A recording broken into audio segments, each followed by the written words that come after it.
Hey guys, Ponce here, and I'm going to talk to you guys today about Riot's sort of announcement thing and their intentions of how they want to change sort of the game flow coming in Season 4. So this stuff will presumably be up for testing on the public test room at some point before like pre-season goes live, I'd imagine.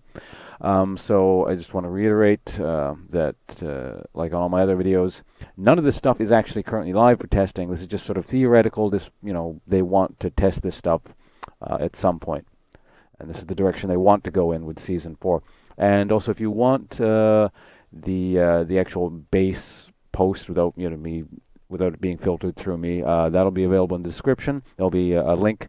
I'll also post a link to their Reddit post because Riot responded more in that than they did in their own forums. So there's a lot of good information here. You can go check it out yourself. Like I said, in the description below, you can click on either of those. But yeah, aside from that, why don't we kind of go over what they've stated and some of the more important parts that I kind of cued in on, and sort of what I feel the implications of the in-game stuff might be. First off, they're changing how Dragon works a bit. Basically, gold and experience awards for killing Dragon will now increase over time. I'm not sure. They didn't say how much it's going to be worth right at the beginning. I would guess probably the same as it is now. And it's going to increase later on because you get to the late game and people just don't really care about Dragon. It's like, oh, we're kind of standing in front of it and may as well kill it, sort of thing. It's not really a huge deal. So I guess they want to make it continue its importance into the late game, which is interesting. They're also increasing EXP for the losing team. Basically, if a team's behind, they get more EXP for Dragon, so it could be returned to the old comeback Dragon. I don't know if you guys remember that from, what was that, Season 1? I think that was a Season 1 thing, where Dragons were worth more, I believe. And now, if they're increasing EXP and gold, over time. Generally, the team that's already winning anyway just maintains control of Dragon. So I don't know. Maybe that's because the general idea. I'm going to go over this later, but they seem to want to reduce Snowball a bit. If they're not careful with that, I mean, if a team just controls Dragon the whole time, that could increase Snowball. But maybe they're not going to increase it by that much. It's not a big deal. At the very least, it will. They're saying they want people to secure Dragon the whole game. Because if you don't, the losing team will take it, and then they get more than you would, in theory. Other than that, rather, the next point is they're changing how Baron works. So they don't want Baron to be kind of like this all-powerful team fight buff thing that it is right now. Basically, you get Baron, and unless you're already way behind anyway, you're pretty much guaranteed to win any straight-up, 5v5 fight, barring some really weird stuff. So that's sort of interesting, because what they want to do, they're saying here that they're going to shift the Baron buff more towards about taking objectives, and it's a way to end the game through objectives than actual, a straight up fight. So they're looking at things like possible damage boost to towers or movement speed, out of combat movement speed buffs, that kind of thing. So you can sort of zoom around the map and take objectives. We'll see how that turns out. It could be interesting how this works out. I guess if people do the sneaky Baron thing kind of fairly early on, it's not going to be, this horrible thing where the team that wasn't paying attention is going to lose immediately, I would imagine. That's generally what happened. If teams are relatively even, one team like sneaks a Baron, then they just kind of group up and they sort of win the game from there typically. Um, so yeah, it'll hopefully also what it'll do is I'm sure you guys have also played in games where your team will get the Baron, and then it's kind of like they just sort of float around and refuse to group up and actually do anything. They're just kind of go, we got Baron, we can do nothing now, and you end up losing or whatever. But now it sort of looks like it'll force people to actually do something with Baron, even if they're lazy or they don't really know, sort of understand, uh, I guess, more tactical considerations and how to end the game. Now it's explicitly telling you that while we have this buff, the point of this buff is to now take objectives. So it'll be interesting to see if that changes anything. Turrets, they're changing it so that there's less global gold from. There still will be global gold, at least according to their current intentions. But global gold is going down, and it's giving more gold to whoever is there killing the tower and actually kills it. Now, when I originally read this, because they don't state it in here, I believe.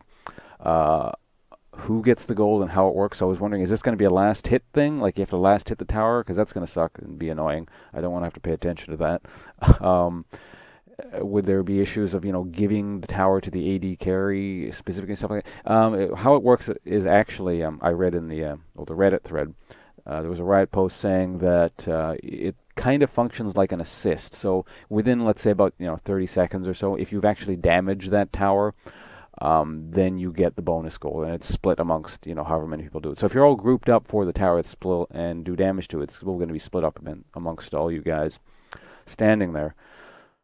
Um, Now another scenario that came up was what happens if minions just kill a tower on their own and there's no one there, just no one gets that gold, and it's going to be about 20% of the bonus gold, or 20% of the gold you get from towers is like the new bonus gold that they're trying to focus on people. So you just lose that. I mean, it's not catastrophic, but it's something to consider, I suppose. That also works interestingly with the super minions and inhibitors thing. I'll be going over in a minute, but yeah, basically turrets or minions, other waves other than the inhib is down lane, don't push harder. But like I said, I'll go over that in a minute. So it's less likely that it's going to happen where a minion wave is going to be taking towers on their own. I kind of like actually this turret change. It should be neat because I'm a top lane guy, as I mentioned before, and I'd really like just sitting there split pushing if I can. So I'll be getting more gold. That's great news for me. But yeah, the other thing is super minions and inhibitors. Um, as I mentioned, basically, if you take an inhibitor, super minions now spawn in that one lane. That's the same as before, but the other lanes are no longer buffed, so they're going to just stay the same, and they won't auto push. So if you actually want to push other lanes, you have to do that yourself, and could be an interesting change for what's that item called? Banner of Command or whatever. The thing that makes minions stronger when like the support or whatever buys it, that might actually be a viable purchase now. But we'll see. That's actually going to change a lot of things. That's probably the biggest change out of everything here, I would imagine. Um, well, for example, something that won't happen anymore is when a team that's already kind of losing or was even and then just happened to lose one inhibitor off a freak fight, but then managed to get Baron themselves. That was actually quite a deceptively strong position to be in because you had Baron buff, you couldn't be sieged in, and since all the lanes are pushing, you'd sit there farming up gold for 5 minutes or however long Baron lasts, and you'd farm in complete safety, and the enemy couldn't do anything about it, and then the inhibitor would respawn. Um, Aside from that, we probably won't be seeing any more situations where, yeah, it's the whole farming safely in your base because a freak inhibitor went down, but you're stronger than the other team, or you're just because of team comp, you're really hard to siege against, and the team who lost the inhibitor just sit in their base forever, and even though they can't win a team fight, they're farming very safely, and there's this slow kind of push to getting to this threshold where you can fight back, and these games were really terrible to be in, either on the losing side or the winning side, so they wouldn't end, and typically, or a lot of times what ended up happening is the team that was losing, sits there farming their base for 20 minutes and then finally can fight back and then pushes out, and those games are just awful. I'm glad we hopefully won't be seeing those anymore. Um, so it's a bit more of a strategic, I guess, change into how you push into the enemy base and win. There's a couple other smaller changes. Well, not small changes. There's a couple other changes. They're changing how death streaks are working now. So apparently they didn't say how the death streaks are going to reset. So you know how when you die over and over again and you don't get any kills or assists, you're worth less gold. Now they're saying they want other kind of things to factor into that. I'm gonna guess that probably means if you're getting lots of CS or just you happen to have lots of money, or maybe like you got a tower kill assist thing, that might reset your death streak. That They don't really say why they're doing this. I guess it's just to completely kill the whole zombie split push strategy thing. I thought they fairly effectively killed that when they increased the minimum threshold, where like it stops at if you at the minimum amount that you're worth stops at like 120 gold or something now. So you're worth a bit more every time you die. I don't really know why they're changing that. Maybe there's a certain elo bracket where the whole zombie split push thing is still a problem. I don't know. I always thought it was a stupid strategy. Even before they nerfed the gold total thing, the death streak stuff. Um, yeah, that's kind of a confusing change for me. But we'll see what happens. Like I don't really know what they're doing with it, so we'll see how that happens. Also, minions and jungle spawn timers or rather, when minions first spawn and the jungle first spawns, they're shortening that. They didn't say how much they're shortening it by, so basically the game will start faster, which on a very basic level I like because it's kind of boring sitting there for, 2 minutes until like the lanes or whatever actually start fighting and whatnot. It was a bit of a lull every single game I disliked. And from a competitive sense, maybe they're trying to make it harder to lane swap or something. You have to commit to what you're doing. Uh, that could be, competitively speaking, that could be an interesting change. And they're also basically cleaning up the brush areas. Um, I didn't think this was too interesting. I'll just let you read that on your own.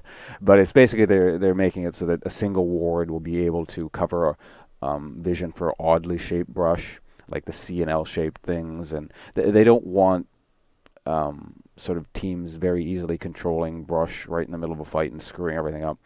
Um, that's kind of more the thing I want to see in game to see how that plays out. It sounds like it's important, but it might not be, so we'll see.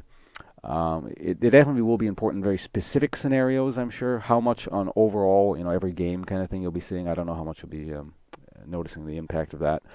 But yeah, overall, it just kind of seems like more with all the other changes they're doing, they want to get away from the snowball.